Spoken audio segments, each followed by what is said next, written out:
We begin in Kenya this morning, where, of course, the religious court story is coming from. Let's see if we can find more of that on the Daily Nation. But it says here, politics rival camps have disagreed on the inclusion of two lawmakers in the committee.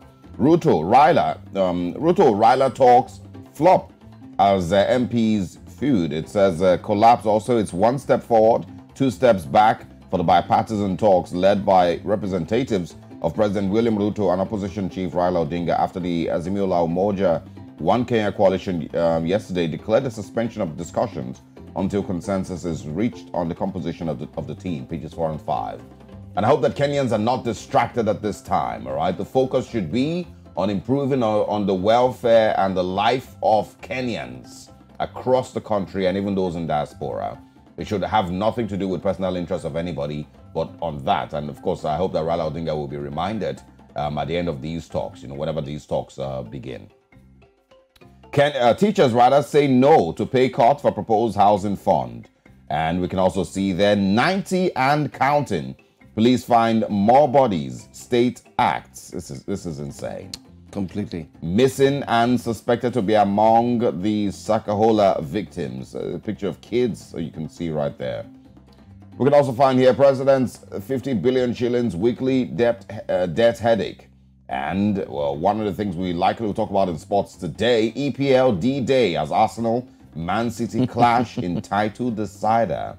Everyone is looking forward to that. But these are the lead stories on the Daily Nation this morning. Let's move away from Kenya now to Uganda and see what we can find on the Daily Monitor. All right, let's go straight to Uganda. Daily Monitor is the paper. You can see it there on the screen, and you see someone who's talking tough. Parliament's Legal Committee meets President. And who are they? Well, you can see they're seated, well-dressed, well-tucked in, nicely looking. And what are they deliberating on? You can see the President, Yoweri Museveni, seated there and paying more than the rapt attention. And it's all about the Anti-Gay Act. The Anti-Gay Act, Osaoge, it's back. Just last week, the Ugandan Parliament said that although they had passed a motion or a bill or bills, that they would have to go back and take a look at it. And that got me thinking, like, wait, they have to go back? Like, really go back? Go back to do what? Wasn't there consultations? Didn't it pass, the readings and so on? Yeah. But anyway, that's what laws are meant to do. You can always go back and review them. Yes. Yeah. So we'll get to see what adjustments they would like to make on the anti-gay bill. We know some sounded not too good, especially when they talked about the child. Remember? Yeah. When they listed that if a child is caught, and we were saying, how do you grade who a child is and who, of course, we know what an adult is, but the measures, the strict measures that was put in place for that child. Anyway. That conversation, you find it inside of Daily Monitor. Payroll scam. Auditor General announces head count. Heads must roll. In Uganda, there's payroll scam. The Office of the Auditor General will next month conduct a broad count of all civil servants in as efforts to clean the government payroll after reports. The reports are coming. Somebody's bearing two names. Somebody has his sister's, brother's, auntie's, cousin's son who's also on the payroll and collecting monthly salary. We always see this in every sector, especially in most important sectors in Africa. Ugandans trapped in Sudan return to cheers, hugs. They are back home. That's a good story. The lizard is there this week or today. The ghost workers will go into hiding. By the way, I tried peeping on the lizard and his opinion. You might want to read too. I'm sure he's going to put a little sentiment, a little one or two here or there in terms of jokes. Arrest over iron sheets, silence ministers' sirens. Arrest over iron sheets, silence ministers' sirens. Remember Kitutu? Not forgetting too. Others who were also liable and were caught scared. Investigators and cabinet sources say the arrest of 3 ministers over the iron sheet scandal, which mirror a similar crackdown over procurement-related corruption during Uganda's hosting of the Commonwealth Heads of Government meeting that Chogm in 2007, has spread fear and panic among ministers. I won't be shocked if I see a minister here live in News Central saying he just came to greet us. That'll be interesting. Over to your Sergey, man. All right. Moving away from Uganda, let's go to Nigeria and see what's on the Daily Trust newspapers. Big story there says, of course, talking about the 2023 elections, 96% of female candidates crash out. 1,553 vie for positions, 72 win. Women clinch 3 Senate, 14 reps, and 48 state house assembly seats. Money, culture, and religion against us, say some of the candidates. Well, might have a point there, or actually do have a strong point. It is a disaster for political inclusion, says Carrie. Also, federal government yet to begin evacuation of stranded Nigerians in Sudan. Malaria, Nigeria faces $2.8 billion economic burden, says the federal government.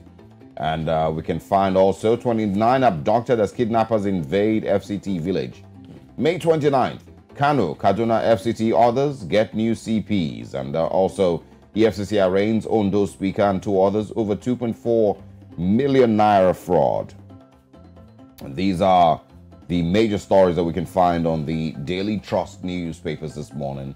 But we're still here in Nigeria. Yeah, I like what the Daily Trust did, by the way. I like the fact that they focused on women, women in politics, and what it's actually become.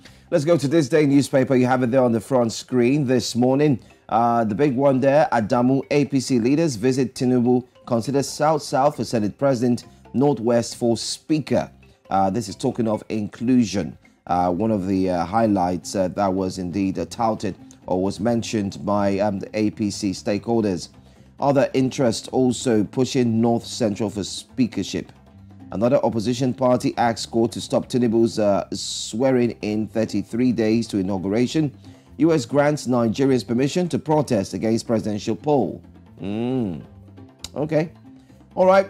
Let's look at the top there. NDDC, US firm seal $15 billion deal for construction of mega rail line connecting Niger Delta states. Osaga, here we go. Yeah. It has started. It's $15 billion. Take note of today's date. Yes, today marks the day where they said, you know what, we're going to sign that deal, put it into paper. And of course, they made the announcements via the newspapers as well. Oshomole Peterside, Wabote others charge commission to entrench sound corporate governance to attract private sector financing. Well, that's all you really have on the front page of this day. You want to pick it up? Yes, you should. Lastly, Nigeria spent $195 million to fight piracy in Gulf of Guinea in 2021. And we begin in Nigeria on the Daily Sun newspapers. It says there, National Assembly leadership and ministerial positions, or posts rather, lobbyists besiege Tinubu. Of course, he returned to the country yesterday or the day before. As they sleep in vehicles near Sokoro home, APC chair Adamu meets president-elect in Defense House. Interesting. Ex-Minister Fani Kayode backs Kalu for Senate President, Musa as deputy. Headsmen kill Labour Party chairman in Benue. As police rescue two kidnapped victims in Delta State. A few other stories this morning. We're having challenges evacuating stranded Nigerians in Sudan. Air Peace offers to airlift victims from Ethiopia. Justice in Nigeria, slow, costly, says a report on page 27. And I think maybe one other story that we can share this morning. It says here, UTME begins. Candidates and parents complain of system malfunction and technical glitches. I think these are the stories that we can share on the Daily Sun newspapers this morning. These are the big stories here. All right, let's go straight to The Guardian, still staying in Nigeria. Funds repatriation. Airfares hit new high as foreign airlines settle for 582 naira per dollar. Page 6. If you're traveling, well, make sure you have a deep pocket because the airfares are indeed high. You're replicating Buhari's distasteful foreign medical trips.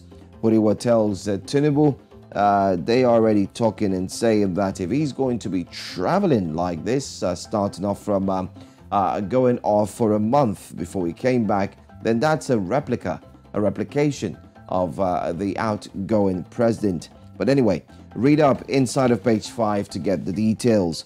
Darkness looms as TCN moves to disconnect defaulting discos, Gencos. You can read all about that too concerning power outage and the likes. Interim government constitutionally forbidden fruit still tempting 30 years after. You can see pictures of past presidents as well. You have Sani Abacha and the likes on the front page there. And then one of the stories many Nigerians are interested in, prosecutorial challenge. Politics may set fleeing Adamawa REC free. Osage, can you believe that? So let me take it. Can you believe that? Very interesting, actually. They said prosecutorial challenge. Politics may set fleeing Adamawa REC free. It's disrespect to the Nigerian people. That's what it is. I don't even want to drop a 2 cent on this story. I don't even want to waste my energy. I don't even want to waste the tiniest of strength that I have in me to talk about this story after we talked about it yesterday. And of course, Kunu joined us earlier, a communication specialist and of course a political analyst. And he did say it clear and simple. So if INEC cannot still find Kuri, wherever he is, I beg your pardon, and then this may be free, and then we heard certain monies were given to him and so on. You know what? Let's just rest. If you want to know some more, just read up about it. All right. Well, it's really heartbreaking, and once again, I feel it's outright disrespect. It's a slap in the face of Nigerians who, have, believe in anything like the judicial system or like, a system that works in any regard across the country. It's a slap in their face. It's really, once again, a reminder that every now and then impunity would reign supreme.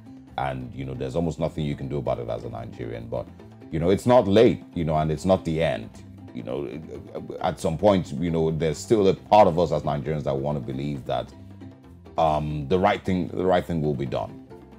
But like I said yesterday, this is not the only example of, or this is not the only person who may have, committed some crime with regards to the electoral process since the presidential elections. And so I don't think we should also be so focused on this one or fixated on this one. This is mostly just because, well, this is the latest one. There's a lot of other things that were noticed in presidential and National Assembly elections that have still not been spoken about today.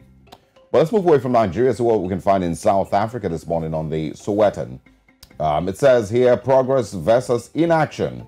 While a Nyubeni trial begins, the search for wanted, I don't know how to pronounce this, murder suspects is stagnant.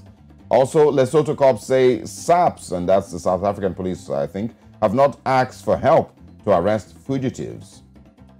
Tavern mass deaths. Picture from, of course, the courtroom you can find on the screen right there also. Why is that guy smiling in the courtroom? He's having a good time.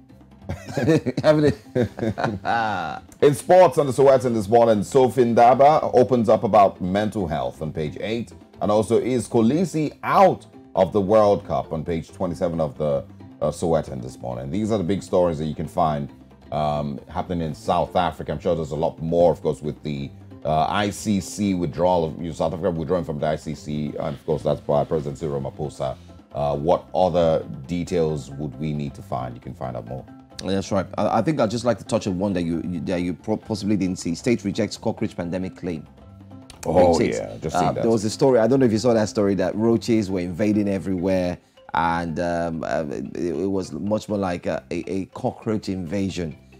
And there are many. Anyway, because of time, go pick up this Sowetan, read up, and you would get a good smile, like the man you see on the front page there, who is smiling sheepishly. Let's go straight to another one.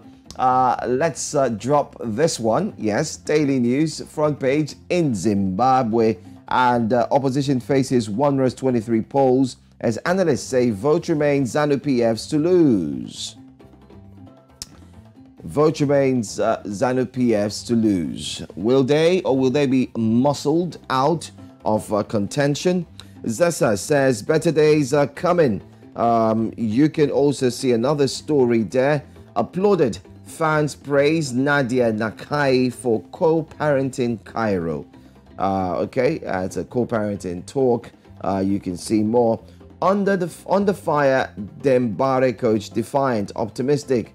Page 16 has that story. Pretty much nothing more from the Daily News except what we've brought to you, and this is where we call it a wrap. And we will be wrapping things up here at this moment for the front pages on Wednesday morning. Tomorrow will be a great time for you not to miss the front pages and find out what stories are indeed making the headlines. We'll go for another break, Osage. Absolutely. And most importantly, we'll bring to our audience the top story, and we cannot wait to talk about it, okay? So stay with us.